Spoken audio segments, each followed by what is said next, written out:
Bilang kita miskin, kita banyak atlet, kita harus ambil dari luar terus.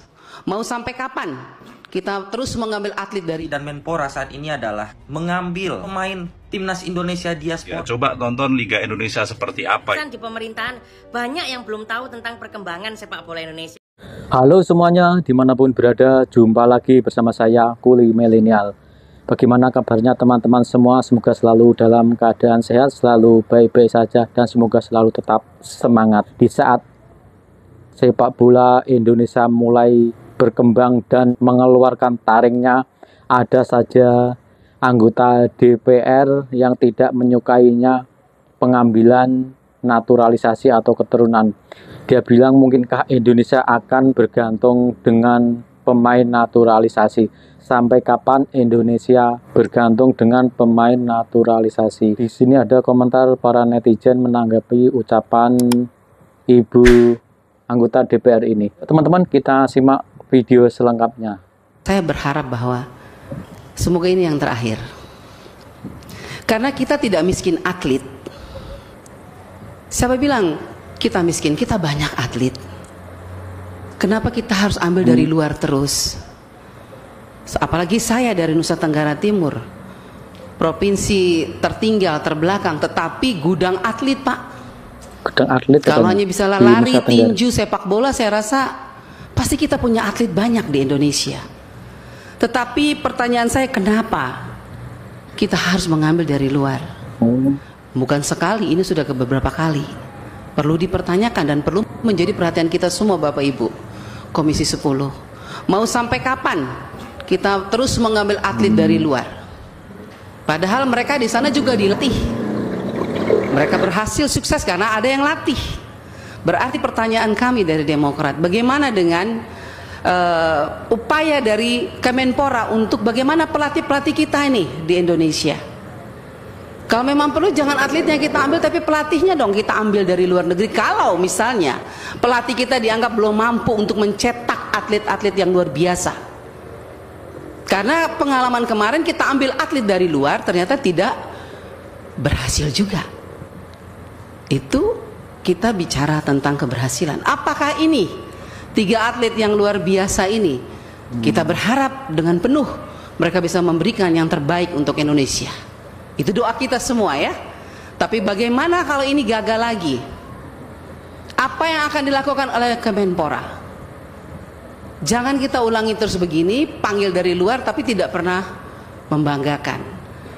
Itu artinya menurut saya mungkin Tuhan juga mengingatkan Semoga ini langkah akhir karena kita tidak miskin atlet. Kenapa ambil dari luar terus? Kami dari NTT daerah tertinggal tapi gudang atlet. Kita punya banyak atlet di Indonesia. Ucap Bu Anita Jacoba, anggota Komisi 10 DPR RI. Di dalam pembahasan proses naturalisasi Kevin Dix dan 2 pemain timnas Indonesia putri. Ya, jadi aku pengen coba menjelaskan nih kepada Bu Anita. Kalau dari pernyataan Ibu Anita ini, Bu Anita ini mengkritik dan meminta PSSI dan Kemenpora untuk lebih memperhatikan atlet-atlet lokal. Ya, jadi begini Bu Anita yang terhormat. Memang kalau untuk atlet-atlet lokal kita itu sangat banyak, Bu. Tapi banyaknya kuantiti itu belum menentukan adanya quality. Artinya apa? Banyaknya total atlet yang ada di Indonesia itu belum menentukan sebuah kualitas. Dan yang dilakukan oleh PSSI dan Menpora saat ini adalah mengambil para pemain timnas Indonesia diaspora yang memiliki darah keturunan Indonesia, yang artinya itu mereka masih bagian dari masyarakat Indonesia. Yang bedanya dengan kita adalah mereka dari kecil itu tinggal di luar negeri tapi memiliki garis keturunan Indonesia. Bedanya di mana, Bu? Toh sama-sama memiliki darah Indonesia. Dan sampai sejauh ini pun berkat para pemain-pemain diaspora, PSSI berhasil membuktikan bahwasannya prestasi timnas Indonesia putra itu jauh meningkat. Jadi saya rasa sebagai fans timnas Indonesia itu tidak ada masalah kita melakukan naturalisasi pada pemain yang memiliki darah atau garis keturunan Indonesia. Apalagi pelatih timnas Indonesia, Coach Sintayong, tidak pernah membedakan pemain-pemain lokal dan pemain-pemain diaspora semua mendapatkan kesempatan yang sama. Artinya tinggal para pemain lokal kita itu harus membuktikan kualitasnya itu setidaknya sama dengan pemain-pemain diaspora yang ada di timnas Indonesia sekarang. Jadi kesimpulannya adalah quantity belum menentukan quality. Sekian dan terima kasih Bu. Menurut kalian gimana guys? Setuju nggak dengan pernyataan dari Bu Anita Jacoba ini? Coba tulis pendapat kalian di kolom komentar. Let's go. Kenapa kita mau ambil dari luar baru kita bangga? Ya kan? Nah, untuk Kemenpora. Ada lagi DPR kritik timnas naturalisasi. Ini namanya Ibu Anita ya, nggak tahu dari partai apa ini. Dia bilang kenapa harus ambil dari luar? Ini dibahas lagi kayak gini. Aduh Bu, coba Ibu, mungkin ini nggak pernah nonton Liga 1 ya. Coba tonton Liga Indonesia seperti apa ya. Kemarin ada kasus pemukulan wasit, pemukulan pemain, kekerasan. Dilihat dulu Bu Liga 1 seperti apa gitu. Ya kritik boleh, tapi ditonton dulu Liga Indonesia seperti apa ya. Lagian itu juga pemain keturunan Indonesia. No problem gitu loh. Saya yakin Ibu ini kayaknya nggak paham sepak bola Indonesia deh. Kayaknya nggak pernah nonton Liga 1. Gimana menurut kalian? Coba nih komen buat Ibu DPR ini. Komen. Ibu anggota DPR ini mengkritik naturalisasi Kevin Dix. Beliau mempertanyakan Kemenpora sampai kapan program naturalisasi ini terus dilanjutkan. Menurut Ibu ini, harusnya kita jangan mengambil pemain naturalisasi dari luar, tapi pelatih dari luar untuk mencetak pemain yang terbaik menurut Ibu ini. Ya, kritikan dari Ibu anggota DPR fraksi Partai Demokrat ini memang bagus. Tapi ada hal yang belum dipahami oleh Ibu ini. Pemain yang bagus itu bukan dicetak oleh pelatih, Bu, tapi oleh kompetisi. Sementara kompetisi kita sekarang itu ada di posisi 26, Bu, ya. Jadi gimana kita mau bersaing dengan negara-negara Asia? Jadi sebenarnya kritik Ibu kepada Kemenpora tentang naturalisasi ini salah alamat. Harusnya Ibu mengkritik PSSI, karena kompetisi ini kan ada di bawah tanggung jawabnya PSSI.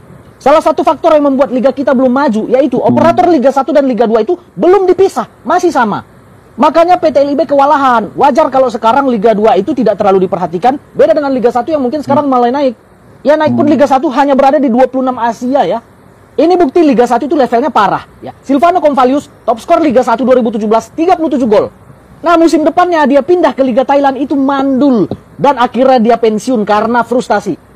Paco Kemone top skor Liga 1 2014 ISL waktu itu namanya. Musim depannya 2015 dia pindah ke Liga Malaysia mandul. Jadi kalian udah paham kan, wajar liga kita itu levelnya di bawah, memang kualitasnya masih buruk. Jadi Bu, itu alasannya kenapa kita itu butuh menaturalisasi pemain-pemain dari Eropa. Karena liga kita belum bisa mencetak pemain-pemain terbaik. Ya menunggu liga kita bisa mencetak pemain terbaik, kita ambillah naturalisasi dari Eropa. Mudah-mudahan ibunya paham. Salam di Mateo. Dari apa yang dikatakan oleh ibu-ibu Komisi 10 DPR ini, terlihat bahwa insan-insan di pemerintahan banyak yang belum tahu tentang perkembangan sepak bola Indonesia.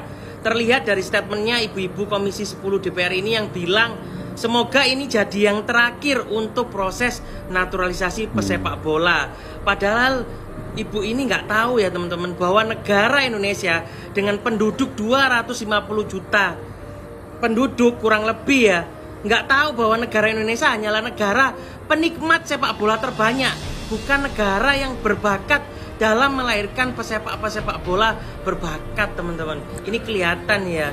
Sembari menunggu perkembangan atau proses yang lagi diusahakan oleh Pak Erick Thohir beserta jajaran PSSI yang ingin memberikan perkembangan sepak bola Indonesia agar kedepannya lebih baik dan lebih maju lagi ya. Semoga kedepannya ibu-ibu Komisi 10 DPR atau semua insan di pemerintahan yang bekerja di DPR sebagai Dewan Perwakilan Rakyat mengerti bagaimana keadaan sepak bola Indonesia sekarang ini ya. Jadi nggak asal omong, nggak asal ucap teman-teman. Menurut pendapat kalian teman-teman, tulis di kolom komen gimana ini. Setiap proses naturalisasi masih aja anggota-anggota entah Komisi 3 atau Komisi 10 DPR yang selalu kontra dengan proses naturalisasi. Apa karena mereka nggak tahu? Apa bagaimana teman-teman? Atau ada tujuan terselubung? Tulis pendapat kalian di kolom komen ya teman-teman. Terima kasih, mantap. Rapat DPR pemain keturunan, auto tembus lah. Setidaknya itu adalah harapan kita ya guys ya. Kita lihat rapat Komisi 10 DPR RI tadi untuk membahas pemberian kewarganegaraan seorang Kevin Dix Bakarbesi, Noah Tomo dan juga Estella Lupati. Kan kita sekarang udah tahu ya isi Komisi 10 DPR ya ini ya. Ada Denny Cagur, ada Ferrell Bramasta, ada Once Mekel, Denny Cagur, Ferrell, mereka itu public figure tadinya ya kan, dan mereka pun mencintai sepak bola gitu loh. Ya harusnya proses pemain-pemain keturunan kita ini akan jadi lebih mudah sekarang ya guys ya. Ditambah mereka juga tahu kali the power of netizen plus 62 macam-macam. Nah loh, ditambah lagi kita ada Ibu Hetifah, yaitu adalah Ketua Komisi 10 DPR RI yang selalu bikin adem, bikin tenang, dan merupakan salah satu orang di balik cepatnya proses orang May Silgers dan juga Eliano Reinders di saat mereka diproses menjadi WNI bulan lalu, 2 bulan yang lalu gitu ya kan. Lihat aja, ini aja diupload dari seorang Ibu Hetifah ya kan. Ibu Hetifah itu membagikan maksudnya yang dibahas di rapat Komisi 10 DPR, yaitu adalah profil para pemain. Gak cuma Kevin Dix, kalau ini Kevin Dix, ini Estela Lupati, dan ini adalah Noah Leatomu. Jadi benar-benar Ibu Hetifah ini juga excited gitu loh. Dan kita semua juga sebagai fans timnas Indonesia, pendukung timnas, fans sepak bola Indonesia juga jadi seneng gitu loh ngeliatnya adem. Kalau kayak gini kan kita juga doain karir kalian di DPR. Oke, yuk kita komen yuk, let's go. Apa ibu ini tidak mengerti keadaan sepak bola yang ada di Indonesia? Turnamen dan klub yang ada di Indonesia jauh ketinggalan dengan Malaysia dan Thailand. Dan apa salahnya mengambil pemain keturunan itu toh orang Indonesia tapi bertempat tinggal di luar negeri. Nah, bagaimana pendapat teman-teman untuk pengambilan pemain naturalisasi, dilanjut apa disudahin? Nah, semoga video tadi menjadi informasi dan bermanfaat untuk semua. Oke, saya minta undur diri. Kita jumpa lagi di video berikutnya. Oke, terima kasih.